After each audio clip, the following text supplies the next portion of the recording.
Hey Keith, welcome back to Healing the Me I See in You, which is all explained in the Closeness and Love book. And what we're going to do is you have so graciously volunteered to run the process Oh, on my back. Oh. So are you ready? I'm ready. No, I'm looking forward. I'm only kidding about that. Okay, so the first, we're going to do step one. Notice something about somebody else that you think bothers you. It could be something they're doing, how they're being, or some of each. Let me know when you got it.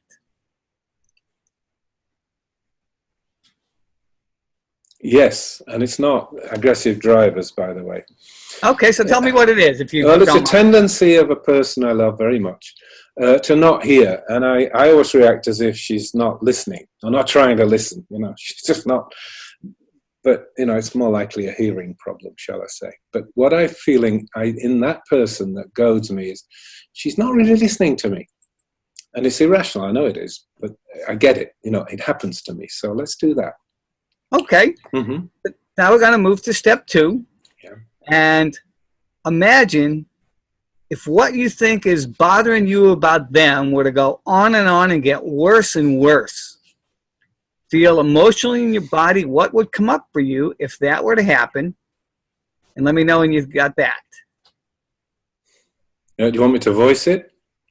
No, just not. You may know you felt it. Okay, if you want to voice it, you can. That probably would help. It would be seriously damaging to a long-term relationship, wouldn't it? If communication is not effectively taking place because one person doesn't seem to listen. Okay, well, that's what would happen on the outside. What would happen with you emotionally and in your body if that were to go on and get worse and worse? I'm sure I would just give up communicating. Like I'd say, this isn't working. And that's the fatal blow. If I were to stop outflowing the things I care about and outflowing my love, that would be a disaster. That would be a very big shrivel or a shrink up for me, I think. Yeah, I don't like the idea of shriveling. No. That's more the feeling. What you're thinking before was more of a thought, but now when you felt that shriveling, you could feel the feeling. I could see the depression in your face. Yeah. All right, so that's the real measure of how bothered you feel about them, okay? Yep. So this is the barometer reading that we'll use to compare at the end of the process to see if we've healed it or not, okay? Yep, that's good. Kind of remember what that felt like, all right? Oh, yeah. I won't forget. Okay. So now what we're going to do is we're going to put yourself in their shoes. Imagine that you were being and doing the way that you think is bothering you about them. Imagine what would be going on with you. What kind of fears, hostilities, belief, etc. would be going on with you if you were doing what she's doing.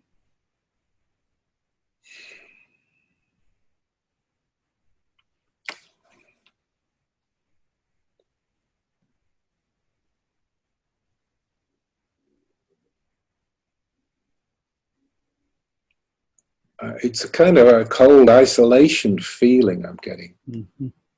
Yeah. A disconnect, an isolation. And it's cold, it does have a temperature. It's cold. Yes. And it's interesting, like some feelings are much hotter. Well, that, like feeling numb, for example, almost feels like nothing, but in fact, it's very prominent. And it sounds like you're kind of in that zone. You had a hard time finding it because, there's not a lot of noise with those kind of feelings. Yes, but exactly. You clearly were feeling it. So that's really good. Now what we're going to do, Keith, is we're going to zoom into your problem. So if whatever came up with you, that feeling of, what was the word you used again? It's shriveling. The shriveling, yeah. So if that shriveling that you felt when you put yourself in her shoes would go on and get worse and worse, feel emotionally... No, the shriveling is me. No, the feeling that, as her, the feeling I got was this cold, isolated coldness. Sorry. In yourself. Yes. Yeah. As so her. If that were to go on and get worse and worse, notice what would come up for you. Notice where and how you tighten and hold your breath, and any related thoughts and beliefs that you'd have along with those feelings if they were to go on and get worse and worse for you. Immediately get a tightness across the chest. That's interesting. It was almost like it was an exact response to you speaking. Wham! In the chest here. You feeling it in your breathing? Yes, I am. Okay. So now what we're going to do is we're going to heal your problem. That's step 5. So breathe deeply Breathe in love. Breathe out anything in you that is less than love. And allow the places where you had tightened, like in your chest there and any place else, to soften. And take whatever thoughts and beliefs that came up with you and you zoomed into that and just put them in your past. And then feel yourself moving forward into your new future and leaving those feelings, thoughts, and beliefs behind you. And now notice your breathing. Notice where the places where you tightened before have softened.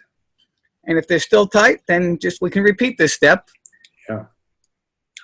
Yeah, there's still some tightness there. It's funny, the thoughts that came up were to do with worthiness. I'm worth more. I don't waste my time on words, so I should be listened to. All that kind of stuff came up with it, Oh, sure. Yeah. Well, again, you can take those and put them in your past and walk into a new future, living a new script. And again, as you do that, you should be able to feel your breath lightening. You'll be able to breathe in more love and breathe out anything else that is less than love. And just allow those places that you tighten to soften even more. And again, we're going to do this just a couple times for the process, but if you need to just do a little bit more of this breathing, you could There's still some tightness. It's a lot better, Jerry. Can I just do some more? Sure. Breathing in love. And breathing in love. Yeah. And most importantly, breathe out anything in you that's less than love, because, you can't inhale until you exhale. So you've got to get rid of the old junk so you can breathe in the new stuff, the good stuff. Yeah. And as you do that, you might notice more softening. And the breathing should get a little easier and almost like it'll just breathe you, and suddenly you feel lighter. Something else activated because it got tenser again. Mm-hmm. While you were speaking, funnily, so whether I was reacting to something you were saying or what I'd just been doing, let me think about that for a minute. You'd said, no, I did react. Well, react's the wrong word, but something came to me. You said you have to get rid of it before you can replace it with good stuff. And immediately I jumped to an old Zen motto, where the master is pouring tea and he just keeps pouring till it's overflowing. And this guy says, stop, the cup's overflowing. And the master has some wisdom like, well, if you just empty your cup, then I can, I can't get any more in your cup until you empty it. Exactly. And I thought of that, and it's funny, it's gone. Just so why? I don't know why that would tighten my chest. That story, I know it well. I've known it for 50 years. But anyway, that was what it was. So I tightened up on thinking about that old story. And it's gone. Yeah. I think you've learned that story at a much deeper level now from experience. Absolutely. Yeah. I've got my bagpipe lungs back. I used to play the bagpipes. That takes a lot of huge cardiovascular performance, and it suddenly came back. I could just strike up the pipes now, and off we go. Yeah. Did you wear one of those kilts too? I've got two here. If they're on the same floor as me, I'll go and fetch one and show you. Yes, I have. Right here in this building, I've got a greenish overall and a bluish overall. Oh, kilt. Fun. Well, that's the Scott half of my name, Of course. I'm Scottish. Mm-hmm. All right, we're going to get back to the process. We'll play back later. No, I'm just enjoying the feeling. So you're automatically, and that's the other thing, is you do this process, you kind of automatically go to the next step, and that's what you're doing. Recheck your barometer.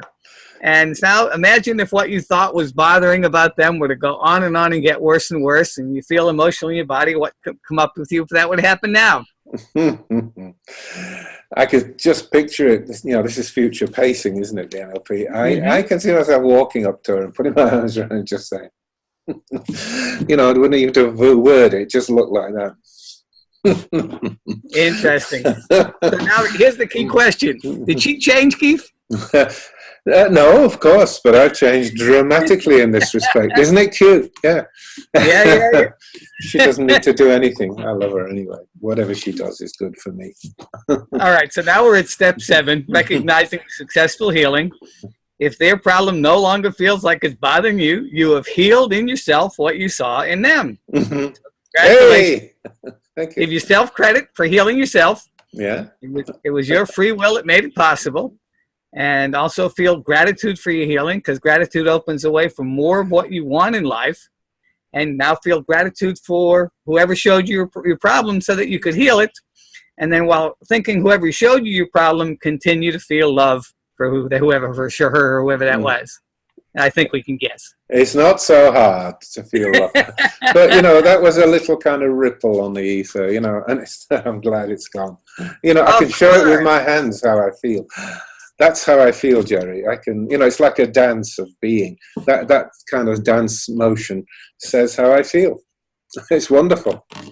It is wonderful. And I tell you, Keith, what you reminded me of is something else. Is a lot of times in our life, particularly in relationships with the people we love the most, we don't want to rock the boat and bring it up. So we let these things build up over and over again. And then often at some point, somebody will do just some little thing and we'll overreact. And the reason for the overreaction is because we built up and built up and built up and stuffed it. And then once we can't stand it anymore, we just puke all over it. Whereas if you notice it when it's little, and that's what the Zoom Lens tool helps you do. Okay, well, what happened if I were to keep going on this? And you say, wait a minute, I don't want to go down that path. And so it gives you the opportunity to clear it up early. You get to have the healing early. You get to feel better early. Why wait until it's terrible? Yeah, why? Let me tell you a little medical dimension to this as well, Jerry. And, and the layperson knows this, but you know, if you don't resolve or don't deal with the pain, it will erode and corrode. You know, it just gets worse. Whatever the condition is not going to go away because you're ignoring the pain or suppressing the pain. The disease process is going to run rampant in you anyway. So you've got to listen to that signal. Don't leave pain unaddressed. So it's the same with emotional pain, mental pain, any kind of anguish. Deal with it. Yeah. So, I'm on a physical level. You know, if you're holding your breath and tightening those muscles, that's restricting blood flow. So you're not getting nourishment into that area. You're not getting the toxins out of that area. Whereas when you loosen up, all the blood flows and lymph flows and all kinds of other things that we don't even still know about, some of them, where they just discovered a whole new organ that you were aware of. And all that stuff flows much better when we're not holding the tension. Everything's flowing. So it all goes together, and I'll try not to bump the camera. Yeah, okay, well, listen, we've got something great to share here. We've got a sequence that works as a sequence now. Next, we're going on to look at this wonderful thing called finding. I don't know how you come up with these words, Jerry, but they're lovely. You know? Finding inner peace. Oh, I just want to. So we'll make that another segment. But right here and now, we're finished up, aren't we, on Healing the Me I See in You. And people should download the book, they should practice this, and they should learn to do it on other people. And as you kind of see how it works, then you can actually do it on yourself eventually. Yes. You get smart, and you don't need somebody to guide you. You just know you're doing something wrong. You think, wait a minute, you know, and you process it yourself. Yeah. So this is a kind of complete module, and it's wonderful. Oh, thank you. And we do recommend people practice it on each other till they get better at it. And like the sequence would be, first you'd have like just how I ran you through it. And then the next phase would be, for example, you would just run it, not sort of like be sitting here as your lifeguard in case you got a little stuck, you know, be able to have them navigate out. And then eventually just be able to do it on your own. And that would be the sequence of how people would do it. And as far as where to find the book, it's closenessandlove.com. And the Healing the Me I See in You process is on loversandtraining.org. Okay, I'll post that with the video as well. Been great so far, Jerry. I look forward to finish.